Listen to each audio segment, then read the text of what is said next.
Jon Rahm is taking some heat for his new huge payday.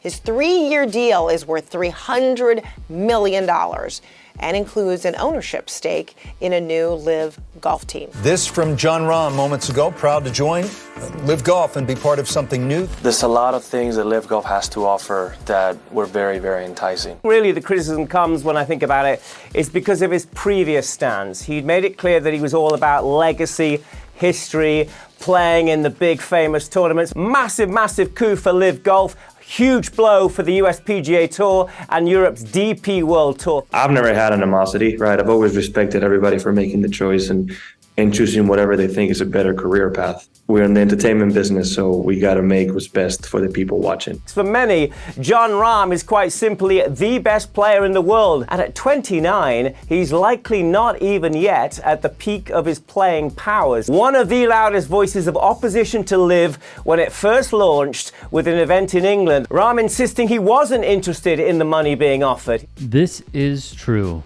For context. Official, my one and only time I'll talk about this, where I am officially declaring, let's say, my fealty to the PGA Tour. You know, I'm a PAC member, and I have a lot of belief in Jay Monahan and the product that they're going to give us on the future. So I know there's been a lot of talk and speculation about the Saudi League. This is just not something I believe is the best for me and my future in golf. And I think the best legacy I can accomplish will be with the PGA Tour. I've said it many times in press conferences before, I don't do this for the money, which to me is the only appeal to go over there. You know, they throw numbers at you, and that's supposed to impress people. I'm in this game for the love of golf. This was in February of 2022. My, how times change. But make no mistake, if this is rather a leverage play or if this is going to come to fruition and come to pass, this is a huge coup for LIV and a huge loss for the PGA Tour. You know, this year with we thought it was good timing, right? With winning a major, being exempt for the majors, having made quite a bigger name for myself after the golf that I've played the last few years.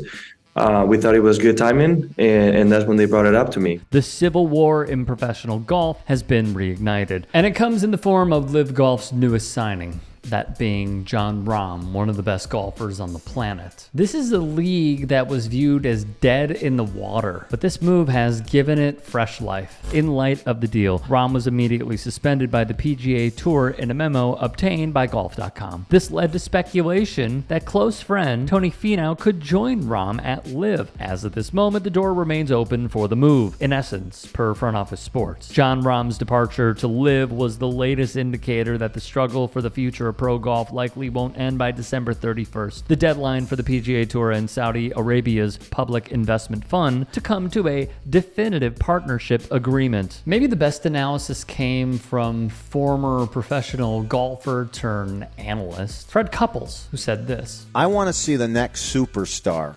say, I'm going to that LIV. You know why I'm going? Because it is unreal. They play Riviera and they play TPC Phoenix in front of 300,000 people, and they do this and they do that. But I want them to go for free.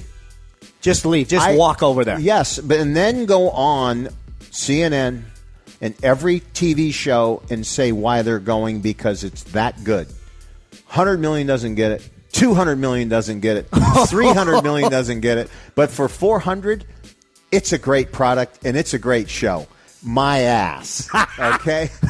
Tell me the next guy. If it's Tony Finau. Yeah. I'm going for free, boys. I love this tour. I don't like the PGA Tour anymore. No one's going to do that. So what does that tell me?